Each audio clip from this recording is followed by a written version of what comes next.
There's just so much buzz around cannabis lately. It seems like everyone's getting interested. Absolutely. It's And huge. whether you're like totally new to growing or maybe you've been doing it for years, it always boils down to the starting point, right? The genetics. That's it, the foundation.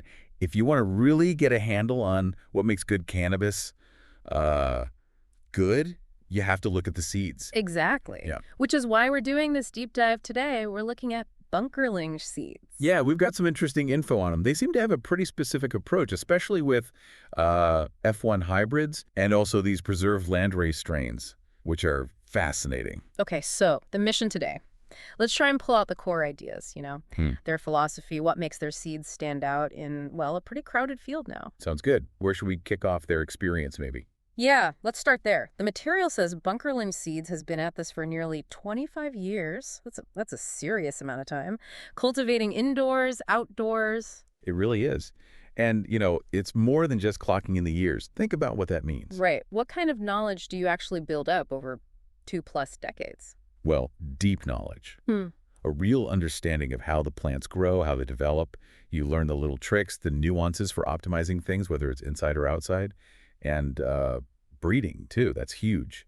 So it's not just marketing talk when they say their seeds come from years of watching, selecting, passion even. It sounds like it's actually baked into their process. That's the impression, yeah.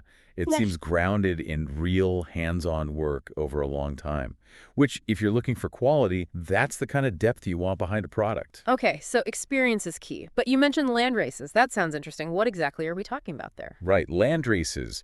So for anyone listening who isn't familiar, these are basically the original cannabis varieties, the OGs, you could say. Huh. They evolved naturally in specific parts of the world, adapting over like centuries to their local conditions. Think mountains in Afghanistan or valleys in Colombia. So pure strains, before people started mixing everything up. Pretty much. They've been shaped by nature in that specific spot. They carry this unique genetic history. Okay, cool history lesson. But why should a grower today care about these old school strains? Several really important reasons. First off, genetic diversity. It's huge. How so? Well, these land races hold a massive pool of genes that might be getting lost in modern breeding.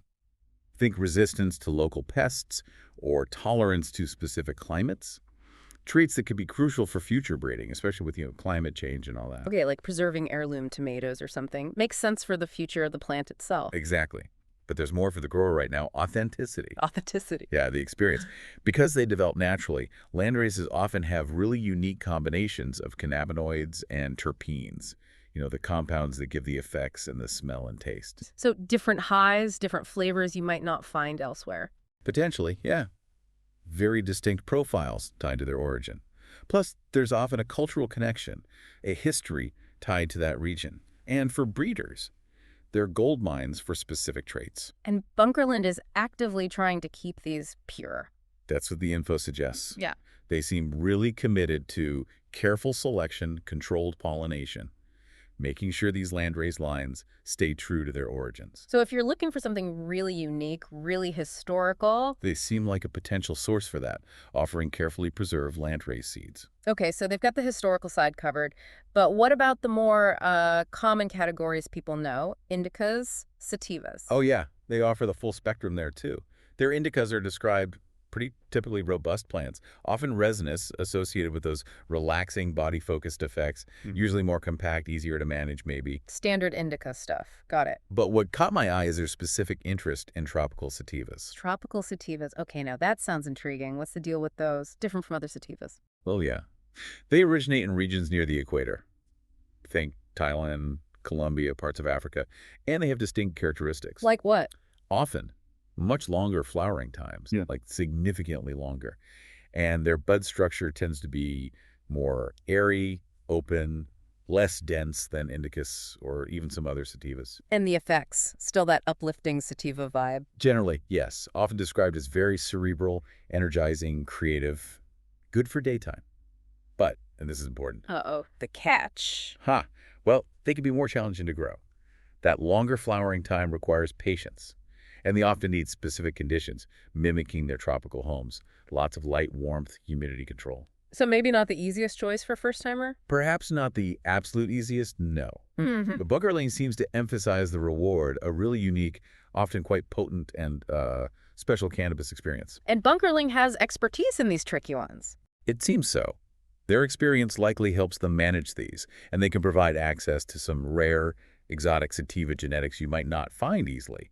So they cover the spectrum, from potentially easier indicas to these more demanding but rewarding tropical sativas. It really sounds like quality control is a big deal for them throughout. They mention hand-selected quality. What does that actually mean in practice? Based on the material, it seems pretty rigorous.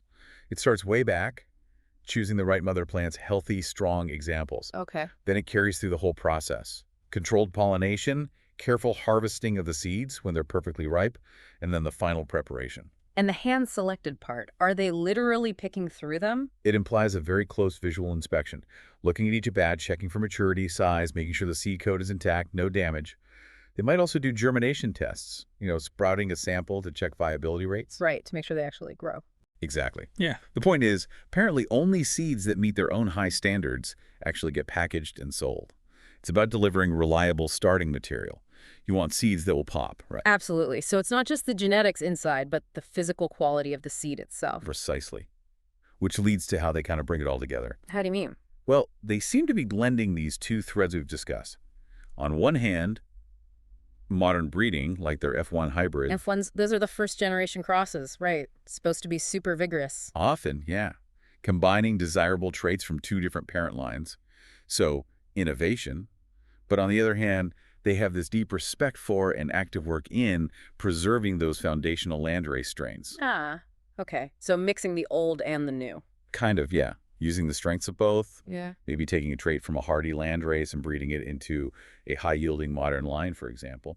It's that synthesis. Innovation meets tradition. You got it. Mm. And they tie it all back to that experience, the nearly 25 years.